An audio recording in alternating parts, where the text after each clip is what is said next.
नवनिर्वाचित कुळगाव बदलापूर नगरपरिषदेच्या भाजपा नगरसेविका माजी नगराध्यक्ष नंदकिशोरराम पातकर यांच्या पत्नी असून गेली अनेक वर्ष महिला व ज्येष्ठ नागरिक यांच्यासाठी निस्वार्थपणे काम करतात।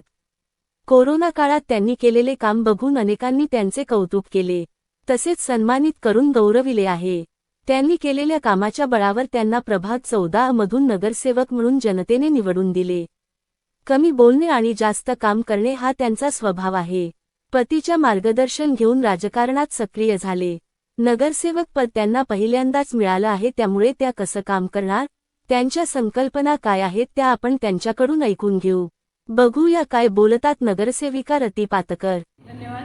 सर्वप्रथम प्रभाग क्रमांक 14 मधून मी उमेदवारी लढवलेली आहे भारतीय जनता पार्टीकडून आणि 9 वर्षानंतर ही निवडणूक झालेली आहे। पहिले 5 वर्ष झाले, त्यानंतर 4 वर्ष निवडणूक लागल्याच नव्हत्या आणि 9 वर्षानंतर ह्या निवडणुका लागलेल्या आहेत। त्यामुळे माझं काम हे 5 वर्ष अगोदरपासूनच चालू केलेलं आहे। मी करोनापासून मी या प्रभागामध्ये काम करते आणि करोनामध्ये मी स्वतः महिलांना, नागरिकांना, प्रभागातील नागरिकांना स्वतः रुग्णालय आहे, ग्रामीण रुग्णालय आमच्या इथे, तिथे घेऊन जायची। दिवसभर त्यांच्याबरोबर थांबून त्यांचं लसीकरण करून परत त्यांना घेऊन येत होती घरी।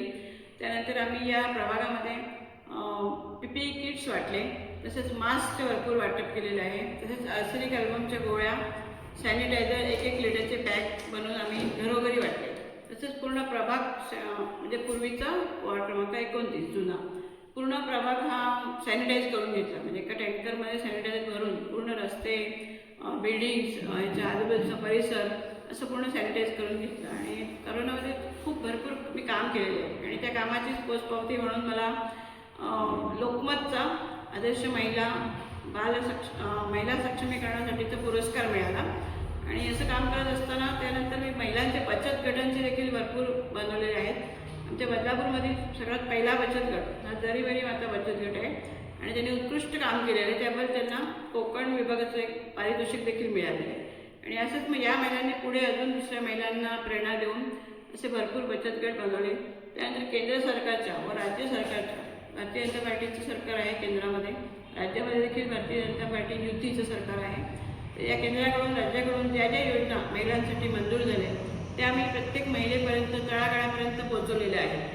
तसंच बचत गटांच्या बरोबरच मी स्वनिधी एक योजना होती आपल्या मोदी सरकारची, स्वनिधी योजनेमार्फत महिलांना 10,000 रुपयाचं कर्ज मिळवून दिलं, त्यांना काहीतरी छोटा मोठा उद्योग करण्यासाठी। आणि याचं असं होतं या योजनेचं की त्यासाठी काही गॅरंटर वगैरे लागत नाही, फक्त महिलांनी 0 बॅलन्स अकाउंट उघडून दिलं, बँकेत जाऊन त्यांना घेऊन गेली, अकाउंट उघडून दिलं आणि त्याच्या अकाउंटमध्ये 10,000 रुपये जमा झाले आणि या पैशातून महिलांनी आपले छोटे छोटे व्यवसाय चालू केले, जसे काही भाजी विकणे, फळं विकणे, नंतर कोणी साड्यांचा बिझनेस केला, कोणी काही आपल्या मशीन वगैरे ज्या महिला शिवणकाम करतात त्यांना त्याचा उपयोग झाला आणि असं छोटे मोठे उद्योगधंद्यासाठी त्यांना मदत झाली। तसंच त्यानंतर महिलांसाठी मी आरोग्याचे देखील कॅम्प लावले। महिला आरोग्याचं योगाचं एक प्रशिक्षण ठेवलं 15 दिवसाचं आणि त्याचा समारोप जागतिक आरोग्य दिनाच्या दिवशी केला। 15 दिवस महिलांना हे फ्रीमध्ये म्हणजे मोफत प्रशिक्षण होतं। त्यानंतर मग त्याचा समारोप केला, त्या दिवशी पण त्यांना योगाचे मॅट्सचं वाटप केलं, पाण्याच्या बॉटल्स, असे छोटे त्यांना एक प्रोत्साहन म्हणून एक छोटे छोटे वस्तू आम्ही गिफ्ट दिले। महिलांसाठी मी भरपूर काम करायची पण माझी इच्छा आहे अजून। तर प्रभागामध्ये आमच्या पहिला एक समस्या आहे मोठी, जेव्हा फिरत असताना प्रभागामध्ये मला असं जाणवलं आणि नागरिकांनी पण सांगितलं की सगळ्यात मोठी समस्या आहे ती पार्किंगची। माझा प्रभाग स्टेशनपासून सुरू होतो आणि स्टेशनचा जो परिसर आहे त्यामध्ये पार्किंगची सगळ्यात मोठी समस्या आहे। म्हणजे नागरिकांना घरातून बाहेर पडल्यावर चालणं सुद्धा मुश्किल झालेलं आहे, कारण तिथे रिक्षा स्टँड असतो, फळंवाले बसतात, फेरीवाले बसतात आणि तो पूर्ण रस्ता हा गजबजलेला असतो। तर सगळ्यात पहिलं माझं काम आता हे आहे की सॅटिसची आम्ही म्हणजे अगोदरच घोषणा केली होती की सॅटिस हा प्रकल्प आमच्या इथे राबवून हा पार्किंगची समस्या सोडवणार। तसंच multi storage parking, underground parking असे हे 2-3 प्रोजेक्ट राबवून पार्किंगची समस्या मी सगळ्यात पहिले सोडवणार आहे। दुसरा इथे प्रश्न आहे विजेचा। त्या आगासकर टेकडीवर नेहमी लाईट जातात आणि असे महिलांचे फोन येतात की मॅडम लाईट गेली, 5 मिनिटात लाईट आली, परत लाईट गेली, असं दिवसभर चालू असतं। तरी सारखं लाईट जाण्याचं जे प्रमाण आहे त्यासाठी मी अंडरग्राऊंड केबलिंग करून केंद्र सरकारच्या मार्फत अंडरग्राऊंड केबलिंग करून हा विजेचा प्रश्न सोडवणार आहोत आणि बहुतेक भरपूर प्रमाणात म्हणजे ते हे कमी होईल प्रमाण, जे लाईट जाते सारखी तर हा प्रश्न अशा प्रकारे मार्गी लावणार आहे. तसंच पाण्याची समस्या आहे, तर आमच्या आगासखेड टेकडीवरती रेन वॉटर हार्वेस्टिंगचा प्रकल्प राबवणार आणि तसंच अमृत कुंभ योजना देखील पास झालेली आहे. तर ती या योजनेमार्फत आणि रेन वॉटर हार्वेस्टिंग आदर्श विद्यामंदिर जे आहे ते माझ्या प्रभागामध्ये येतं. त्या आदर्श विद्यामंदिरवर आम्ही रेन वॉटर हार्वेस्टिंगचा प्रकल्प राबवून तिथे जे साठलेले पाणी आहे ते सगळ्या परिसराला मिळणार आहे. असा प्रकल्प आम्ही मीनाताई ठाकरे उद्यानमध्ये यापूर्वी केलेला आहे. ते रामभाऊ पतकर म्हणजे पती नगराध्यक्ष होते, त्यावेळेस आम्ही हा प्रोजेक्ट राबवलेला आणि त्याला खूप चांगला म्हणजे प्रतिसाद मिळाला. आजही तिथे बिल्डिंग जे आहे आजूबाजूला त्यांना 24 तास पाणी मिळते. तसंच आम्ही इथे हा प्रकल्प राबवण्याचं ठरवलेलं आहे. त्यानंतर आणखीन ज्या समस्या आहेत, महिलांना उद्योगधंदे पाहिजेत, तर ते बचत गटाचे मेळावे लावून त्यांच्यासाठी एक प्रशिक्षणाचा मी कार्यक्रम ठेवणार आहे. आणखीन इथे एक हॉल बांधायचा माझा विचार आहे की ज्याच्यामध्ये महिलांना आपल्या वस्तू जे काही असतात ते विकायला म्हणजे त्यांना एक बाजारपेठ मिळेल. त्यामुळे त्या आपण बनवलेल्या वस्तू तिथे देऊन विकू शकतात आणि त्यांना आर्थिक मदत होईल त्याच्यामार्फत. तसंच महिलांसाठी आरोग्य शिबिर देखील मी ठेवलेलं आहे. आरोग्य शिबिरामध्ये महिला जी असते घरातली ती काय करते, सगळ्यांची काळजी घेते, नवऱ्याची, मुलांची, पण स्वतःची काळजी घेत नाही. स्वतःकडे बघायला तिला वेळच नसतो.